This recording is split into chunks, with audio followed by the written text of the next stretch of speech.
Hablemos sobre lo que corresponde a biomecánica osteopática del raquis.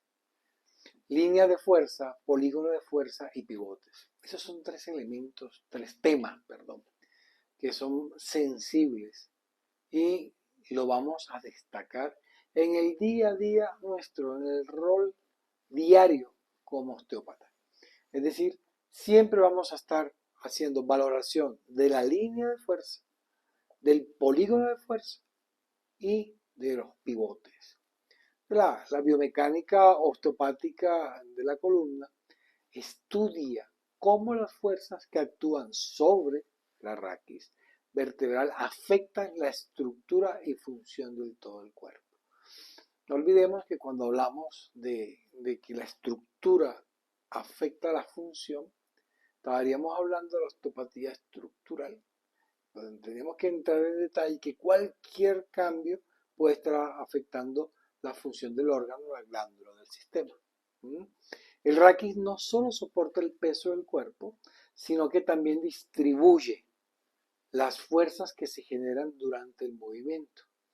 Desde el punto de vista osteopático, entender cómo se comportan las líneas de fuerza, el polígono de fuerza y los pivotes es importante, es fundamental para restaurar el equilibrio estructural y mejorar la función corporal. Es decir, con base en identificar cómo está la línea de fuerza, polígono de fuerza y los pivotes, pues vamos a entrar a abordar de acuerdo a la técnica que manejemos o a la técnica necesaria, vamos a resolver al paciente su cuadro. Entonces iniciemos con la línea de fuerza, del raquis. Entonces la línea de fuerza representa las trayectorias que siguen las fuerzas a través de la columna vertebral y las estructuras adyacentes cuando el cuerpo está en movimiento o estático. Estas líneas son esenciales para entender cómo las tensiones y cargas se distribuyen en el raquis y cómo las disfunciones somáticas pueden alterar esta distribución. Vamos a ver el concepto como tal. Las fuerzas que actúan sobre el cuerpo, ya sean generadas por el peso del cuerpo, movimientos o cargas externas, deben ser adecuadamente distribuidas a través del raquis y el sistema músculo-esquelético. En una columna vertebral sana, estas fuerzas se distribuyen de manera equilibrada a través de las vértebras, de los discos intervertebrales, ligamentos y músculos. Las líneas de fuerzas verticales representan el peso corporal que se transfiere desde la cabeza a los pies, mientras que las líneas de fuerza horizontales pueden ser el resultado de movimientos o cargas laterales. A mí siempre, cada vez que comparto con estudiantes, les digo que desde la ingeniería nosotros podemos tener una mirada bien aterrizada a las estructuras del cuerpo, porque tiene una ciencia detrás, tiene unos vectores, tiene una medida, tiene líneas de fuerza, tiene pivotes, tiene polígonos de fuerza, es decir, un edificio, hablamos de la ingeniería civil, está muy bien concebido, pero con base en estos elementos.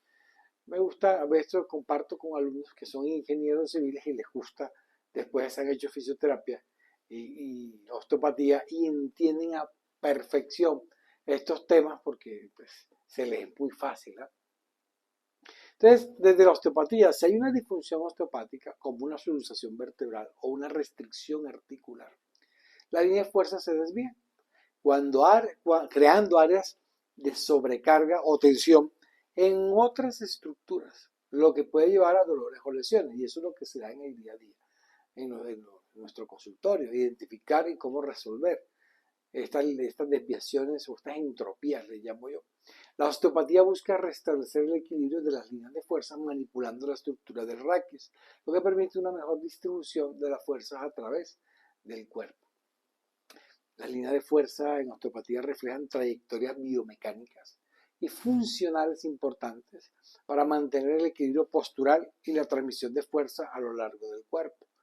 Para una comprensión más detallada, es útil analizar su origen, inserción y los puntos anatómicos claves por donde pasan estas líneas de fuerza y cómo afectan la estructura general del cuerpo. Por ello, cuando a veces llama al paciente, cuando este paciente se presenta ante nosotros, después de tomar la historia clínica, la historia médica, una muy buena anamnesis, uno lo que hace es visualizar al paciente dentro del análisis situacional y hay uno que utilizamos programas, a mí me gusta mucho el APEX, APECS, donde tomas las métricas y pues hace uno la observación, ¿cierto? Desde la biomecánica, desde el movimiento, mirando las compensaciones. Y es allí donde uno mete el ojo en la línea de fuerza. ¿Por qué? Porque ya conoce cuál es la trayectoria normal, ¿cierto? Con base en edad, ocupación, etc. Y esto es de lo primero, por eso les dije que tanto la línea de fuerza como el polígono, ¿cierto? Y lo que tiene que ver con el análisis es fundamental. Entonces, ejemplo, la línea anteroposterior, de adelante hacia atrás. El origen de esta línea de fuerza está en la parte anterior del cuerpo. Dependiendo del análisis osteopático, puede comenzar desde el hueso frontal o desde el esternón en el pecho. La inserción, ese es el origen. La inserción se inserta en la parte posterior del cuerpo, pasando por la columna vertebral y finalizando en el sacro o cresta ilíaca. Por eso le llamamos línea antero-posterior. Los puntos anatómicos claves por donde pasa, para hacer una guía, donde inicia esa línea de fuerza. En la cabeza, en el cráneo, puede iniciar en el hueso frontal y atravesar la región del occipucio, occipital. La columna cervical, la línea sigue a lo largo de la columna cervical, donde el equilibrio entre la cabeza y el cuello es esencial para la correcta distribución de la fuerza. La columna torácica continúa a lo largo de las vértebras torácicas, alineándose con el esternón y las costillas. Ahora imagínense cuando hay una pequeña cargas. Y cuando hablamos de la columna lumbar, la línea sigue hacia la región lumbar, afectando la movilidad y estabilidad de esta. Cuando hablamos de la pelvis, termina en el sacro o las crestas ilíacas, áreas claves para la transferencia de fuerzas hacia las extremidades inferiores. Y ahí juega un papel clave lo que es cuadrado lumbar. Cuando vamos haciendo el análisis, vamos teniendo en cuenta otros elementos. Entonces, en esta línea se considera cómo las fuerzas transmitidas hacia adelante desde las estructuras del torso, hueso frontal, esternón, se compensa por las estructuras posteriores, vértebra, sacro, y cómo esta relación puede influir en la postura y la dinámica corporal. Entonces, veamos ahora la línea posterior de atrás hacia adelante. ¿Cuál sería el origen? La línea posterior se origina en la parte posterior del cuerpo, específicamente en la columna vertebral, zona sacra o lumbar. La inserción se inserta hacia adelante en el cuerpo, terminando en la región del esternón o incluso en el pubis, según el enfoque osteopático. Puntos anatómicos claves por donde pasa. A mí me encanta ver cómo transega, cómo se mueve, cuál es el origen, ¿cierto? Cuál es la inserción, cómo se correlaciona, porque pues todo esto se parte desde el movimiento. Los puntos anatómicos claves por donde pasa.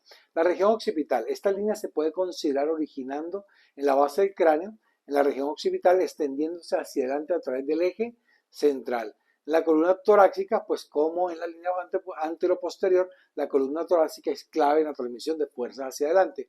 Y en la pelvis, la línea posterior también considera cómo el sacro y la cresta ilíacas interactúa con las fuerzas que se transmiten hacia la parte frontal del cuerpo, afectando la región abdominal y la estabilidad pélvica. Este es un resumen de estos tres elementos que vimos con detalles, ¿vale? Veamos la línea de gravedad. La línea de gravedad es una línea vertical que representa el vector resultante de la gravedad actuando sobre el cuerpo. La alineación de esta línea es crucial para el equilibrio postural y biomecánico y tiene una gran influencia en la eficacia con la que el cuerpo distribuye las cargas mecánicas. Cuando hablamos de origen, es desde la parte más alta del cuerpo, generalmente alineada con el meato auditivo, externo, lo que es el oído medio, y el hueso occipital. ¿Sí? Inserción se extiende hacia abajo, atravesando el centro de la pelvis y continúa hasta llegar al punto medio de los tobillos, que es la articulación talocrural. Los puntos anatómicos claves por donde pasa: cráneo, es decir, hueso occipital. La línea de gravedad comienza en la parte posterior del cráneo cerca del occipital. La columna cervical pasa por centro de la columna cervical, alineándose con la vértebra C7 o la séptima vértebra cervical. Pasando por la columna torácica, continúa a lo largo de las vértebras torácicas, especialmente alrededor de la T12, distribuyendo el peso hacia abajo. Cuando pasa por la columna vertebral, sigue bajando por el centro de la columna vertebral, afectando la movilidad pélvica, ¿cierto? Y lumbar.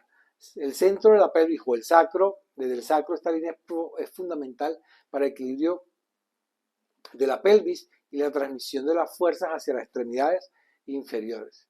Cadera y rodilla, la línea de gravedad pasa por el centro de la articulación de la cadera y el centro de la rodilla, específicamente la rótula, asegurando una alineación equilibrada. Y hablamos entonces de la articulación del tobillo o talocrural, finaliza en el punto medio del tobillo, lo que permite una distribución adecuada del peso al caminar o estar de pie. Y bueno, ya empieza lo que es la relación biomecánica entre estas líneas. Entonces hablemos cuál es la relación. Las líneas antero-posterior y posterior-anterior se relacionan directamente con cómo el cuerpo compensa los desequilibrios estructurales y mantiene la estabilidad. La línea de gravedad que corre verticalmente asegura que estas compensaciones se mantengan dentro de un rango que permita al cuerpo mantenerse erguido y en equilibrio con la menor tensión posible. Y máximo que estamos, como somos seres en una bipedestación y movimiento constante. En el caso de desalineaciones o disfunciones en cualquiera de estas líneas, se pueden generar tensiones que afecten negativamente la postura, provocando dolores crónicos o afectaciones en la movilidad. Y no solo ello, también afecta a órganos, sistemas y glándulas, porque no olvidemos que la estructura afecta la función.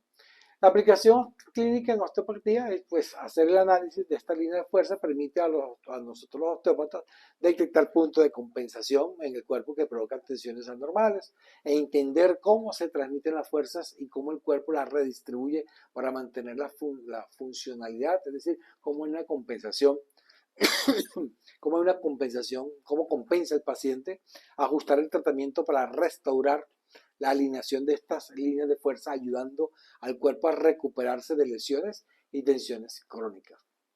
Entonces, estos conceptos son fundamentales para el enfoque osteopático, que se centra en la interconexión de las estructuras del cuerpo y la autorregulación natural para promover la salud y el equilibrio.